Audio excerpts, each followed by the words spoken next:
जीवन के सत्य कहीं दूर आकाश में नहीं छिपे। जीवन के सत्य यहीं लिखे पड़े हैं चारों तरफ,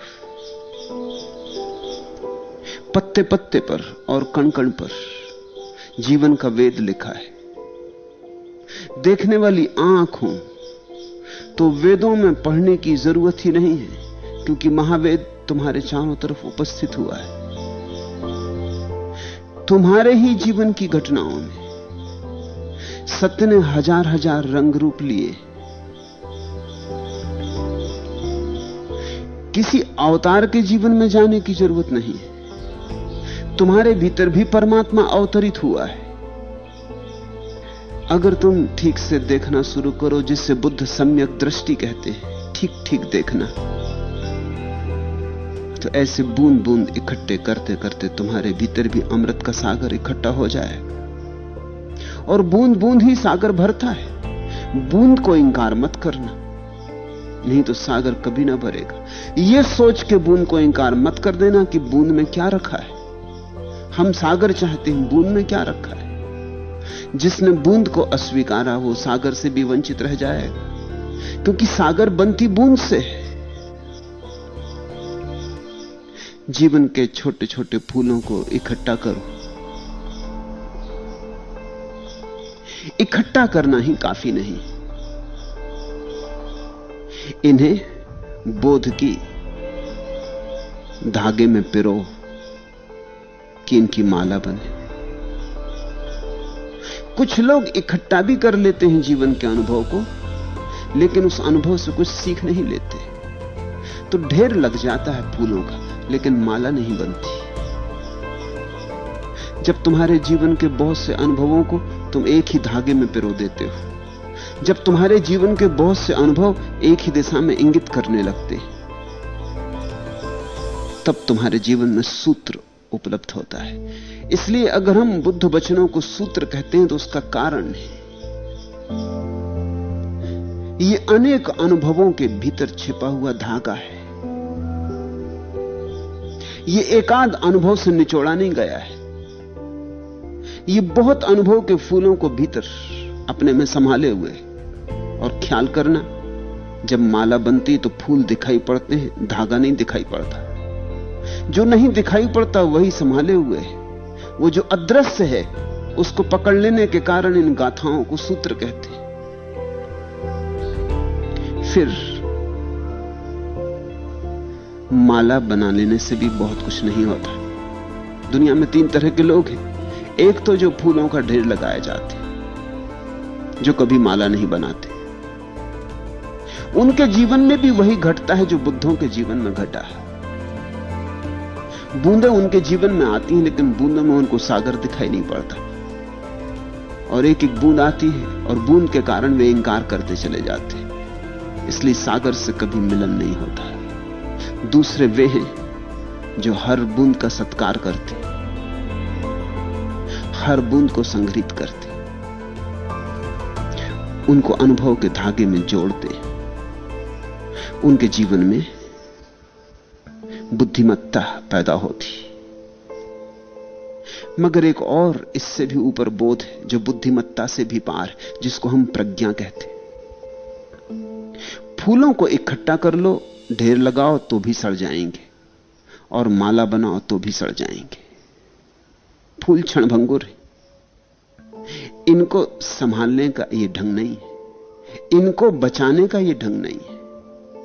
फूल तो समय में खिलते हैं, इनके भीतर से शाश्वत को खोजना जरूरी है, ताकि इसके पहले कि फूल कुम्हला जाए तुम्हारे हाथ में ऐसा इत्र आ जाए जो कभी नहीं कुम्हला था।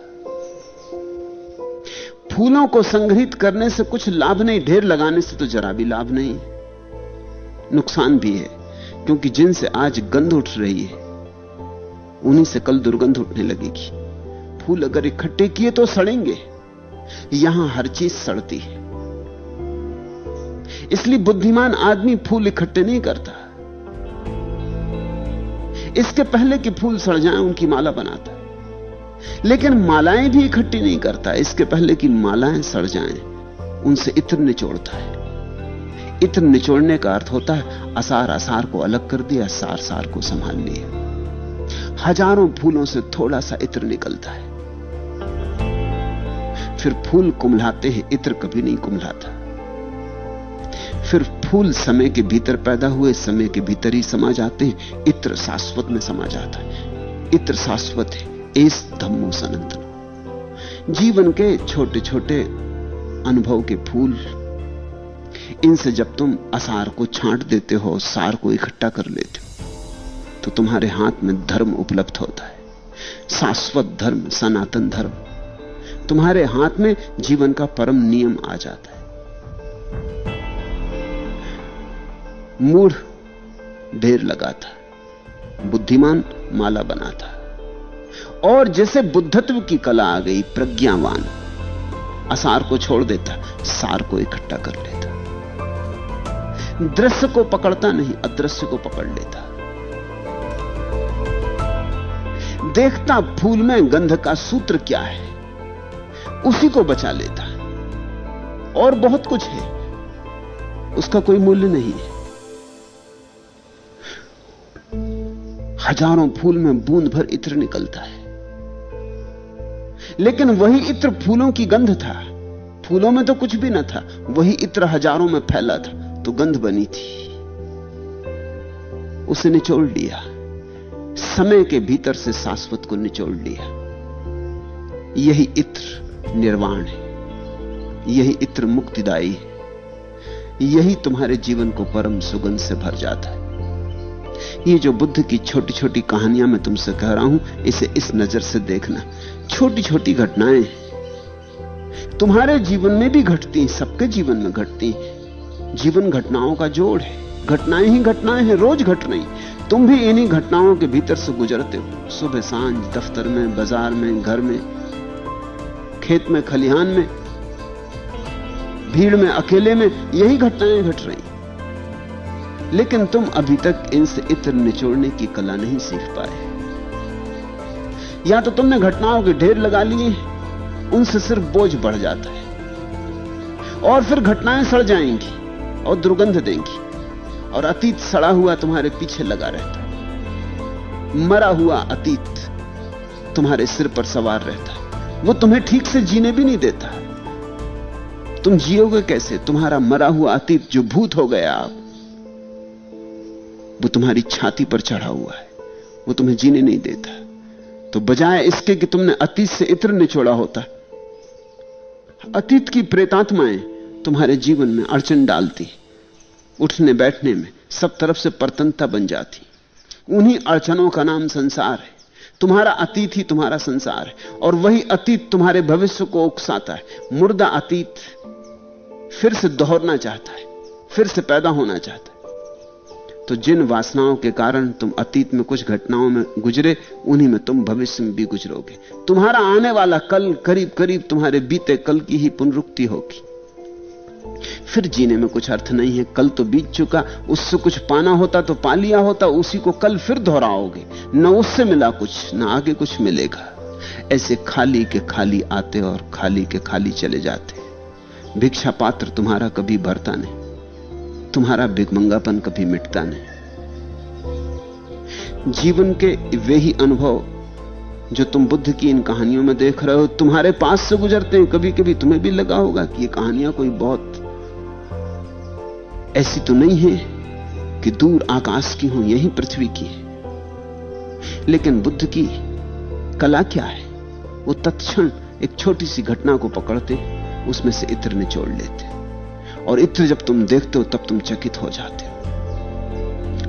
आज का सूत्र संदर्भ, कौशल नरेश के पास बद्धरेक नाम का एक महाबलवान हाथी था। उसके बल और पराक्रम की कहानियां दूर दूर तक फैली थी। लोग कहते थे कि युद्ध में उस जैसा कुशल हाथी कभी देखा ही नहीं गया था। बड़े बड़े सम्राट उस हाथी को खरीदना चाहते थे, पाना चाहते थे। बड़ों की नजरें लगी थी उस हाथी पर। वो अपूर्व योद्धा था हाथी। युद्ध से कभी किसी ने उसको भागते नहीं देखा, कितना ही भयानक संघर्ष हो, कितने ही तीर उस पर बरस रहे हो और भाले फेंके जा रहे हो, वो अडिग चट्टान की तरह खड़ा रहता था। उसकी चिंगाड़ भी ऐसी थी कि दुश्मनों के दिल बैठ जाते थे। उसने अपने मालिक कौशल के राजा की बड़ी सेवा की थी, अनेक युद्धों में जिताया था, लेकिन फिर वह वृद्ध हुआ और एक दिन तालाब की कीचड़ में फंस गया। बुढ़ापे ने उसे इतना दुर्बल कर दिया था कि वो कीचड़ से अपने को निकाल ना पाए। उसने बहुत प्रयास किए, लेकिन कीचड़ से अपने को ना निकाल सका, सो ना निकाल सका। राजा के सेवकों ने भी बहुत चेष्टा की, पर सब असफल गया। उस प्रसिद्ध हाथी की ऐसी दुर्दशा देख सभी दुखी हुए। तालाब पर बड़ी भीड़ इकट्ठी हो गई। वह हाथी पूरी राजधानी का चहेता था। गांव भर में उसके प्रेमी थे, बाल वृद्ध सभी उसे चाहते थे।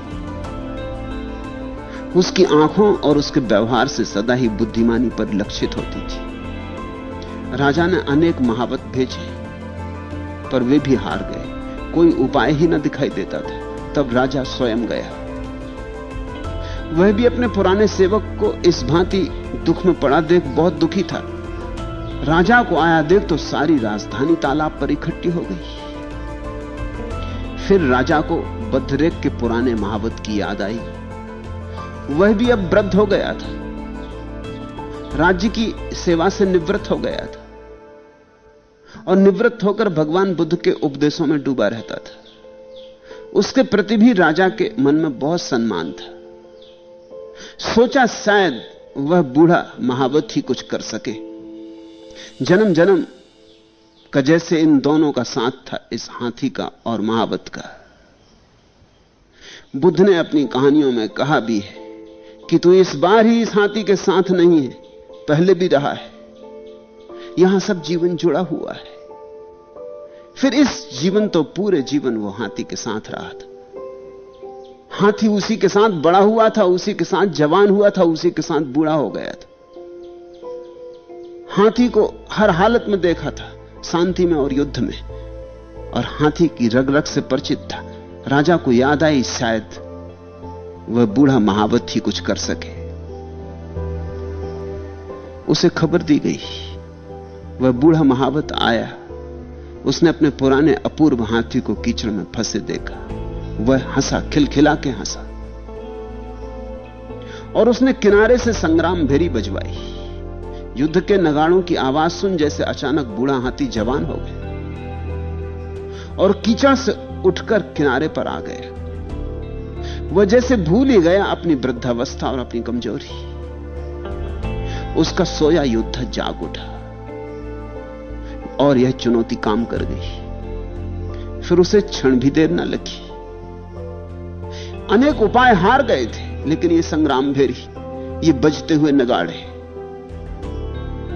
उसका सोया हुआ सौरी जाग उठा। उसका शिथिल पड़ गया खून फिर दौड़ने लगा। वो भूल गया एक क्षण को। यादें आ गई होंगी पुरानी। फिर जवान हो उठा। क्षण की भी देर न लगी। सुबह से सांझ हुई जा रही थी। सब उपाय हार गए थे और वह ऐसी मस्ती और ऐसी सरलता और सहजता से बाहर आया कि जैसे न वहां कोई कीचड़ हो और न वह कभी फंसा ही था। किनारे पे आकर वह हर्षोन्माद में ऐसे चिंघाड़ा जैसा कि वर्षों से लोगों ने उसकी चिंगाड़ सुनी ही नहीं थी।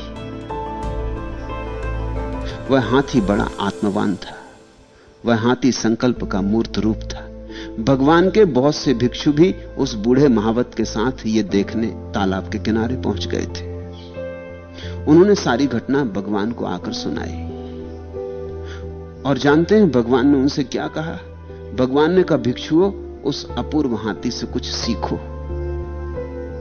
उसने तो कीचड़ से अपना उद्धार कर लिया, तुम कब तक कीचड़ में फंसे रहोगे? और देखते नहीं कि मैं कब से संग्राम भेरी बजा रहा हूं। भिक्षुओं, जागो और जगाओ अपने संकल्प को। वह हाथी भी कर सका, वह अति दुर्बल बूढ़ा हाथी भी कर सका, क्या तुम ना कर सकोगे? मनुष्य होकर, सबल होकर, बुद्धिमान होकर क्या तुम ना कर सकोगे?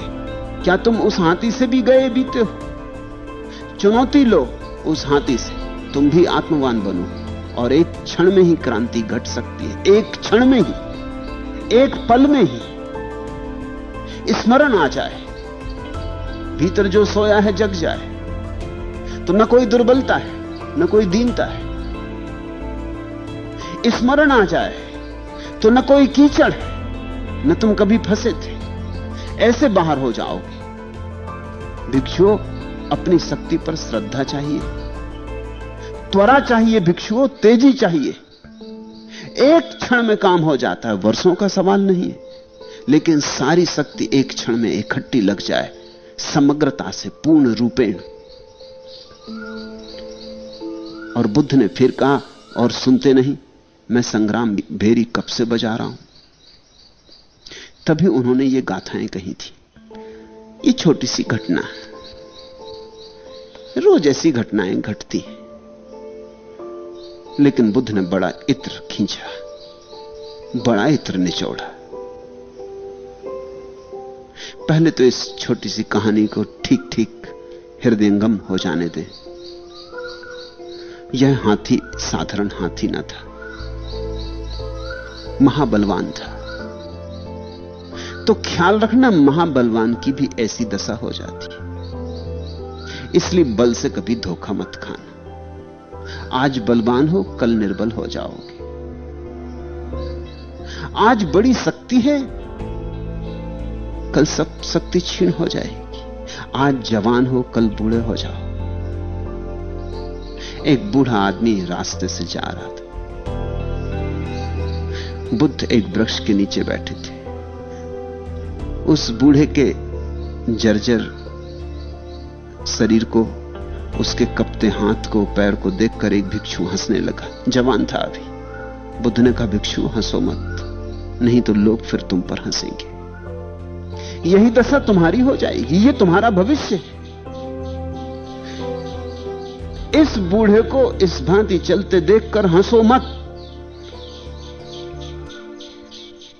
इसके पहले कि यह दशा तुम्हारी हो जाए, कुछ कर लो। हंसी में तो कहीं यह भाव छिपा ही है कि यह मेरे साथ कभी नहीं होगा। देखते नहीं, किसी को हारा देखते हो तुम हंसते हो।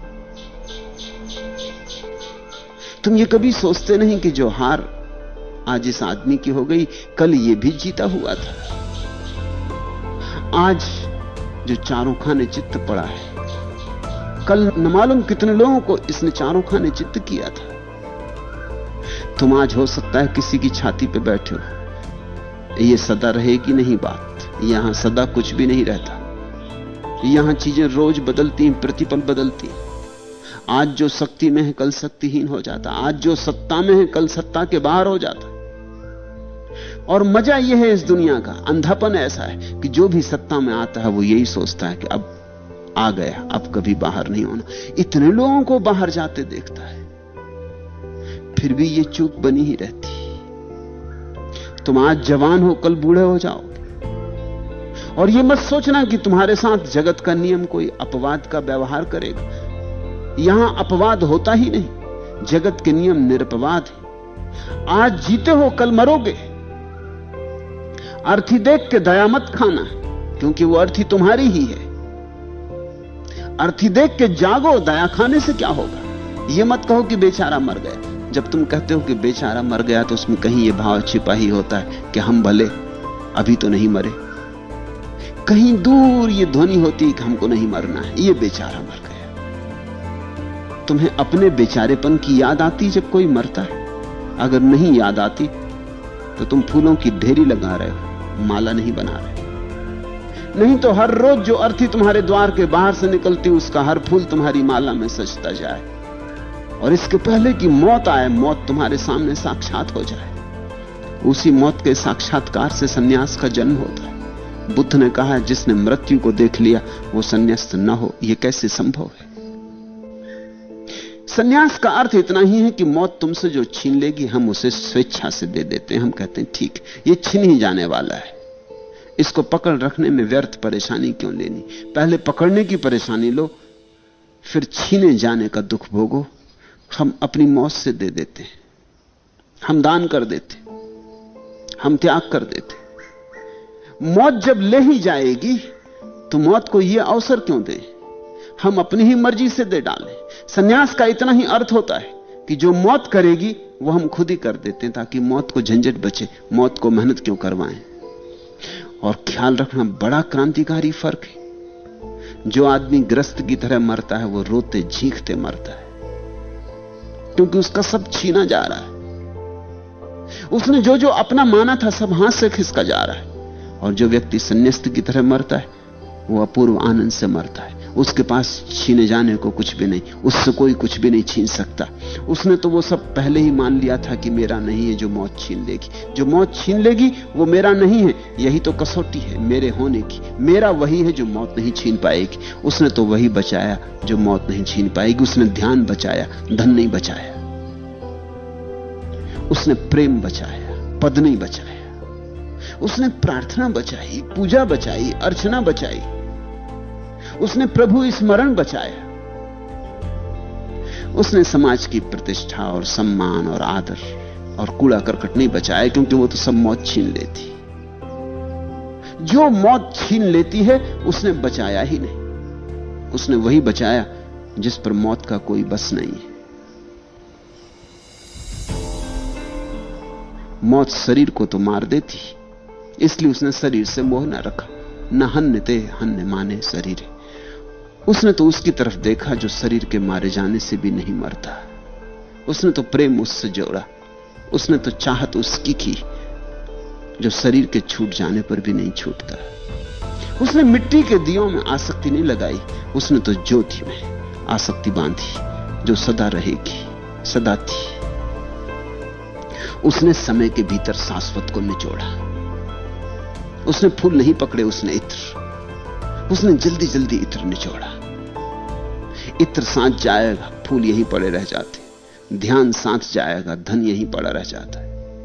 उसने सिकंदर नहीं बनना चाहा, उसने बुद्ध बनना चाहा, महावीर बनना चाहा, कृष्ण बनना चाहा। उसने चाहत विराट की। सन्यास का इतना ही अर्थ होता है। उसने देख लिया लोगों को बूढ़ा होते।